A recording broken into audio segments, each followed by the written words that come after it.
ሰላም አለይኩም ወራህመቱላሂ ወበረካቱ ውድና የተወደዳችሁ እህት ወንድሞቼ እንደምን አላችሁልኝ? እኔ አልሐምዱሊላህ በጣም ሰላም ነኝ። በያላችሁበት ሰላማችሁ ብዝት ይበልኝ። ዛሬም እንግዲህ እንደተለመደው የተለያዩ ትምህርቶችን ይዤላችሁ ብቅ ብያለሁ። እስከ መጨረሻው እንደምትከታተሉኝ አልጠራጠርም። የማታውቁኝ ካላችሁ ሰይድ ወርቁ እባላለሁ። ቻናሌን ከወደዳችሁት ላይክ፣ ሰብስክራይብ፣ ሼር ማድረጋችሁ እንዳትረሱ። የዛሬው ትምህርት ከመጠን በላይ ላብ ያልባችኋል። ላብ ምንድን ነው? ላብ ሰውነታችን ራሱን የሚያቀዘቅዝበት ተፈጥሯዊ መንገድ ነው። አብዛኛውን ይህ ሁኔታ ተፈጥሯዊና የጤንነት ምልክት ነው። አንዳንድ ሰዎች ግን ተደጋጋሚና የማያቋርጥ ላብ ይታይባቸዋል እና ይህ ሁኔታ በሕክምና ቋንቋ ሃይፐርሃይድሮሲስ ይባላል ማለት ነው። ሃይፐርሃይድሮሲስ ከባድ ላብ በላብ እጢዎች የሚመረት ላብ ሰውነት ራሱን ለማቀዝቀዝ ከሚፈልገው በላይ ነው። ይህ በሽታ በአብዛኛው መዳፍንና የእግር ስርን እና ብብትን ያጠቃል። የዕለት ተዕለት ስራን ከማከናወን በተጨማሪ ከባድ ላብ ማህበራዊ ጭንቀትና የመሸማቀቅ ስሜት ብሎም ራስን ማግለል ሊያስከትል ይችላል። ጥሩ ነገር ግን ይህንን ችግር ለማከም የተለያዩ ዘዴዎች መኖራቸው ነው። ከባድ ላብ እጅግ ከባድ ሲሆን እስከ ቀዶ ጥገና የሚደርስ ሕክምና አለው። ምንም እንኳን መቼ፣ የትና ምን ያክል ያልበናል የሚለው በስፋት ቢለያይም አብዛኛው ሰው ከበድ ያለ የጉልበት ስራ ሲሰራ፣ ሞቃታማ ቦታ ሲሆን፣ ድንጋጤ ወይንም ጭንቀትና አስቸጋሪ ሁኔታ ውስጥ ሲሆን ያለበዋል። ከባድ ላብ ሃይፐርሃይድሮሲስ ያለበት ሰው የላብ ሁኔታ ግን ከላይ ከተጠቀሱት እጅግ ከፍ ያለ ነው።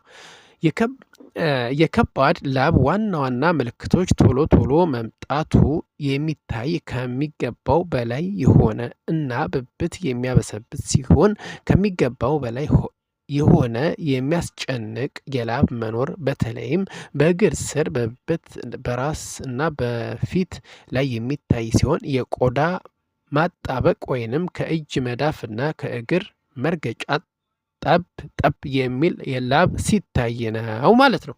ሃይፐርሃይድሮሲስ የሚለው ስያሜ የሚሰጠውን የተቸጋሪውን የዕለት ተዕለት ስራን የሚያደናቅፍ ከፍተኛ የላብ መጠን ከባድ ላብ ሲኖር ነው። ይህ ክስተት ያለ ምንም በቂ ምክንያት ቢያንስ በሳምንት አንድ ጊዜ ይታያል። ለእነዚህ ሰዎች ከባድ ላብ የማህበራዊ ህይወት ያውክባቸዋል። እጃቸው ያለማቋረጥ ስለሚረጥብ ስራ መስራትም ሆነ መዝናኛ ቦታ ራሳቸውን ማዝናናት ይሳናቸዋል። በእነዚህ ምክንያት ከሰው ጋር ሲጨባበጡ በእጃቸው ላብ ምክንያትና ሸሚዛቸው ላይ የላብ ቅርጽ ስለሚያሳይ አንዳንዴ ጠረን ስለሚኖረው በዚህ ማለት ነው በሚፈጠረባቸው መሸበር ራሳቸውን ከሰው ያገላሉ ይለናል። እንደዚህ ያለ ችግር ያለበት ሰው ከተለመደው በላይ ድንገት ከፍ ያለ ላብ ሲያይ ላብ የዕለት ተዕለት ስራውን ሲያደናቅፍበት እና የሌሊት ላብ ያለ በቂ ምክንያት ሲኖረው ሐኪም ጋር መቅረብ ይኖርበታል። የብርድ ላብ የታየበት ማንኛውም ሰው ሐኪም ዘንድ መቅረብ አለበት። በተለይ ደግሞ ሁኔታው ከጭንቅላት ቅል መቅለል እና የደረት ወይንም የሆድ ህመም ስሜት ጋር አብሮ ከመጣ የላብ በሽታ፣ ጭንቀት ወይንም የሌላ ከፍተኛ ህመም ምልክት ሊሆን ስለሚችል ጊዜ ሊሰጠው አይገባም። የከባድ ላብ ምንጭ ሰውነታችን ሙቀትን ከሚቆጣጠርበት የቁጥጥር ስርዓት ይመነጫል። በተለይ ደግሞ የላብ እጢዎች። ቆዳችን ሁለት አይነት የላብ እጢዎች አሉት። አንደኛው ኤክራይን እጢ ሲባል ሌላኛው ደግሞ አፓክራይን እጢ ይባላሉ። ኤክራይን እጢዎች አብዛኛውን ሰውነታችን ውስጥ ሲገኙ በቀጥታ አፋቸው ወደ ቆዳ ላይኛው ክፍል ይከፈታል ማለት ነው። አፓክራይን ክፍሎች ደግሞ አፓክራይን እጢዎች ግን የሚገኙት በብዛት ፀጉር የሚሸፍንባቸው ቆዳ ክፍሎች ላይ ነው ማለት ነው። ለምሳሌ የራስ ቅል፣ ብብት እና እግር አካባቢ ነው ማለት ነው።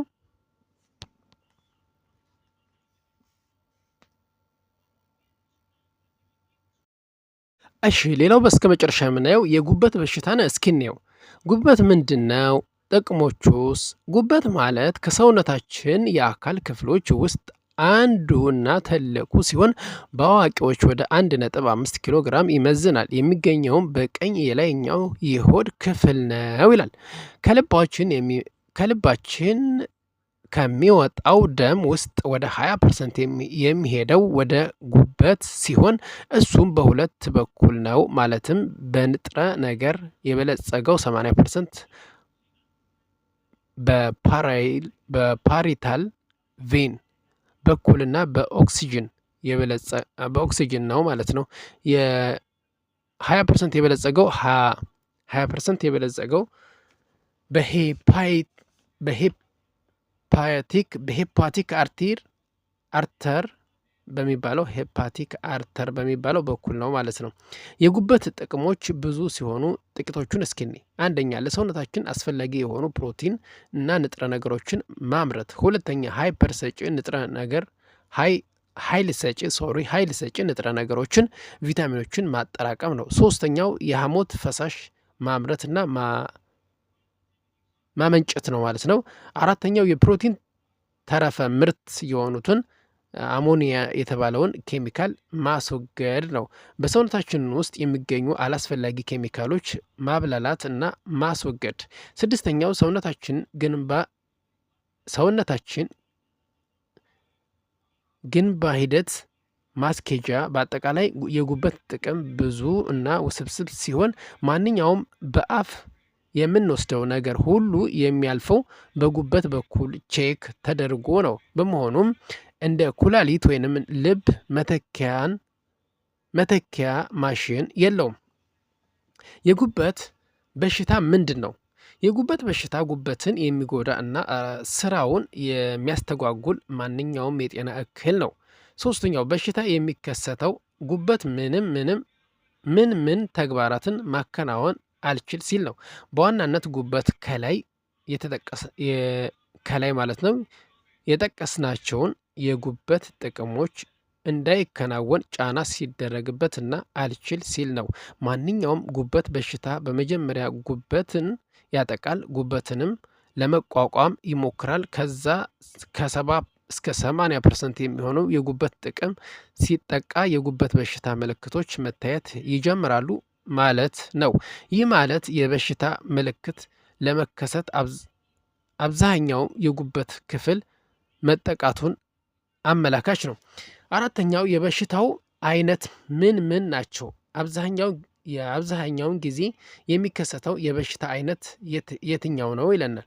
የጉበት በሽታ ብዙ ሲሆን በቡድን ከፋፍለን ማየት እንችላለን። አንደኛው በዘር እና ውርስ የሚመጣ የአይረን መዳብ ወዘተ ከመጠን በላይ መጠራቀም። በውርስ የሚመጣ ሰውነት ቢጫ የሚያደርግ እንደ ጊልበትር ሮተር ክሪገርነጂር ወዘተ ሴንድሮም ይባላሉ። እነዚህ ናቸው ማለት ነው። ሁለተኛው በቫይረስ የሚመጣ የጉበት መቆጣት HIV የጉበት ቫይረስ ነው ማለት ነው። ሶስተኛው ራሳችን በሽታ መከላከል ስርዓት በስህተት ጉበታችን ሲያጠቃ የሚከሰት እንደሆነ ነው የሚነገረው ማለት ነው። አራተኛው በአልኮል መጠጥ ብዛት የሚከሰት ይህን ሶስተኛ ደረጃ ላይ አሉ ማለት ነው። ጉበት ስብ ማከማቸት፣ የጉበት መቁሰል እና መቆጣት፣ የጉበት ጠባሳ መሆን እና መሸማቀቅ፣ ኮምትሬ ማለት ነው። አምስተኛው ከውፍረት እና ስብ መብዛት የሚከሰት ይህም እንደ አልኮሉ ተመሳሳይ 3 ደረጃ አሉት ማለት ነው። ስድስተኛው በእርግዝና ወቅት የሚመጡ እንደ አጣዳፊ የጉበት ስብ መከማቸትና በእርግዝና ወቅት የሐሞት መዘግየት ናቸው። ሰባተኛውን ስናይ መድኃኒት በመውሰድ የሚከሰቱ ይህ ዘመናዊ እና ባህላዊ መድኃኒት ያጠቃልላል፣ በተለይ መጠኑ የበዛ እና ያልተመጣጠነ ሲሆን። ስምንተኛው በጉበት ደም ስሮች ችግር የሚከሰት ማለት ነው። ቮዳ እና ቦድስ ኮንግራቲቭ እነዚህ ናቸው ማለት ነው። ዘጠኛው የጉበት እጢዎች ሲሆኑ ጉበትን በሶስት መንገድ ሊያጠቃ ይችላል። አንደኛው ጉበት ሴሎችን፣ ሁለተኛው የጉበት ማመንጫ እና ማስወገጃዎችን፣ የመጨረሻው ሁሉንም ይላል።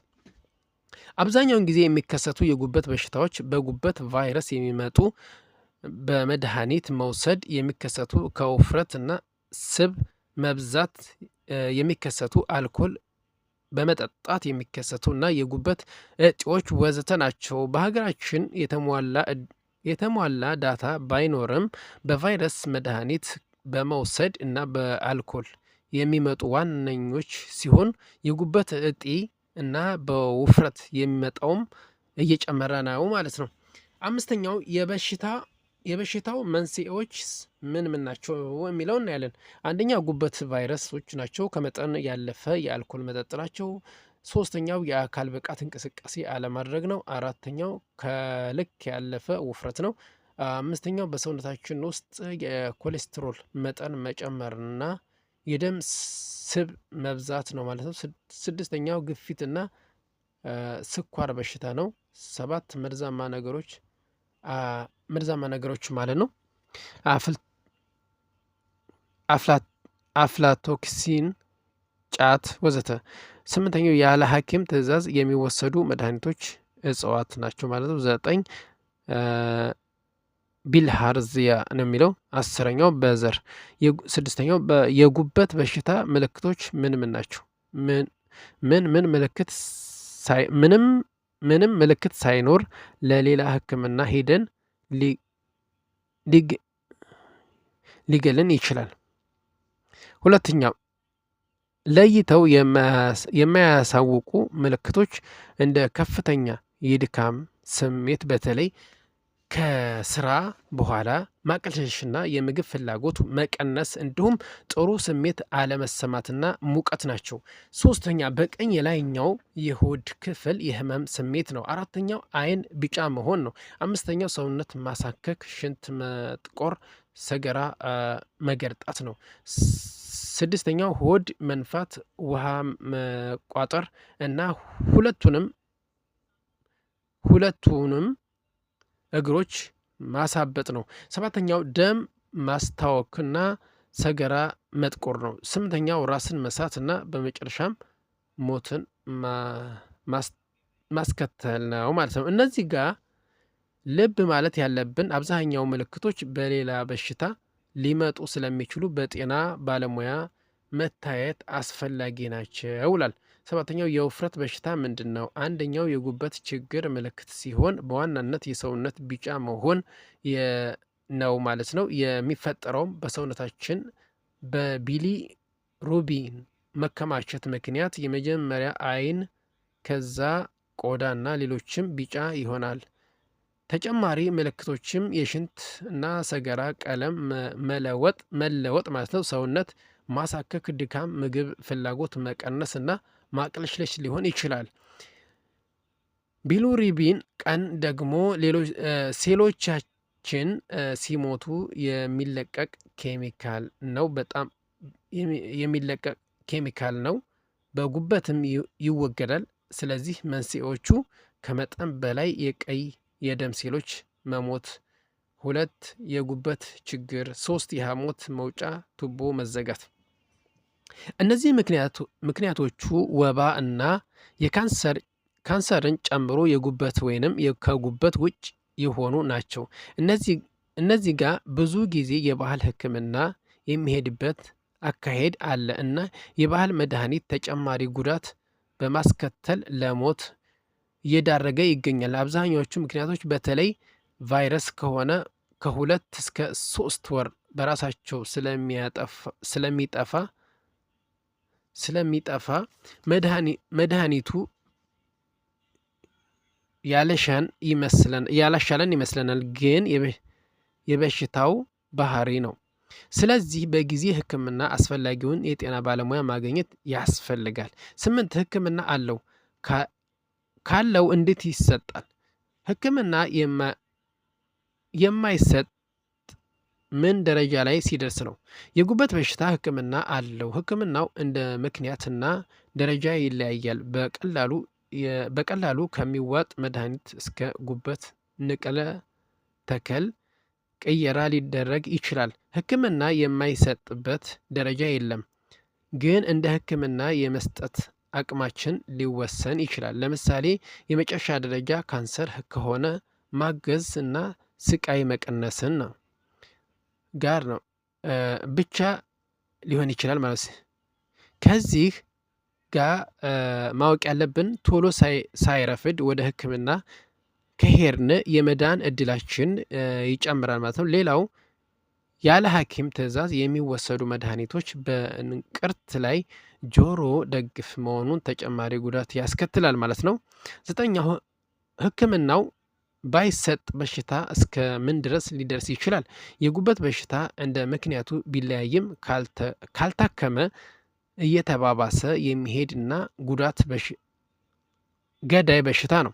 10ኛው በሽታው እንዳይከሰት ምን ነገሮች ማከናወን ይገባል? አንደኛ የአልኮል መጠጥን መቀነስ፣ ሁለተኛ ጫት አለመጠቀም፣ ሶስተኛ ጤናማ አመጋገብን መከተል ነው። አትክልትና ፍራፍሬ ማዘውተር፣ ስብና ስኳር መቀነስ ይላል። ክብደት መቆጣጠር፣ አካላዊ እንቅስቃሴ ማድረግ፣ የጉበት ቫይረስ እንደያዘ መጠንቀቅ፣ ራሳችንን ቼክ ማድረግ፣ ክትባት መውሰድ እና ከተገኘብን ደግሞ መታከም።